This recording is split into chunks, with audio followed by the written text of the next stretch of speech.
Василий Игнатьевич, крепкий мужик 55 лет, жил бобылем на краю деревни.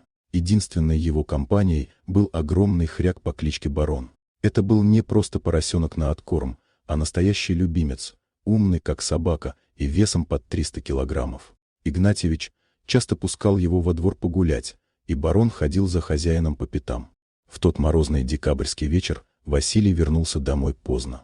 Смена на лесопилке была тяжелой, он промерз до костей и мечтал только об одном — зайти в теплый дом, включить свет и поставить чайник. Он подошел к крыльцу, гремя ключами. Но тут случилось странное. На верхнюю ступеньку, тяжело дыша, взгромоздился Барон. Хряк как-то выбрался из своего теплого сарая и теперь перегораживал массивной тушей входную дверь. «Барон, ты чего? А ну, брысь в сарай!» — прикрикнул Василий, пытаясь обойти гору жира и мышц. Но хряк не сдвинулся.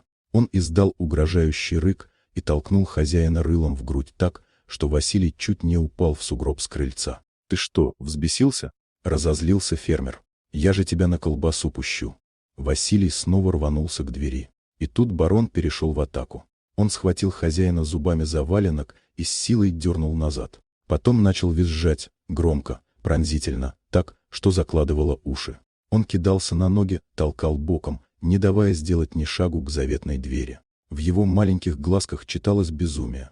Василий испугался не на шутку. «Точно бешенство», — подумал он. Хряк вел себя агрессивно, пена летела с клыков. Мужчина схватил лопату для снега, чтобы защищаться, но подойти к двери так и не смог.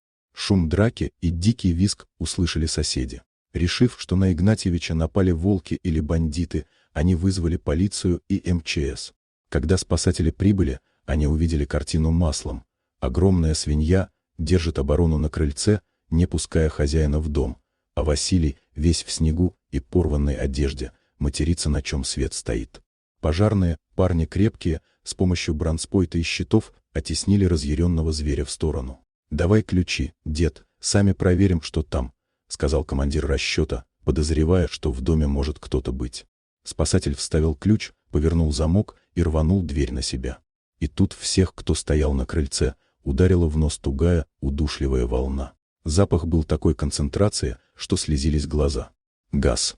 Старый баллон с пропаном на кухне дал течь. За день дом, с плотно закрытыми на зиму окнами, превратился в герметичную газовую бомбу. Концентрация была критической. Если бы Василий зашел внутрь, если бы он, как планировал, щелкнул выключателем в прихожей или чиркнул спичкой, чтобы зажечь плиту, взрыв разнес бы дом в щепки вместе с ним. Барон, обладая феноменальным нюхом, свиньи чуют трюфели под землей за километры, почувствовал запах смерти еще со двора. Он выломал доски своего загона и занял пост у двери.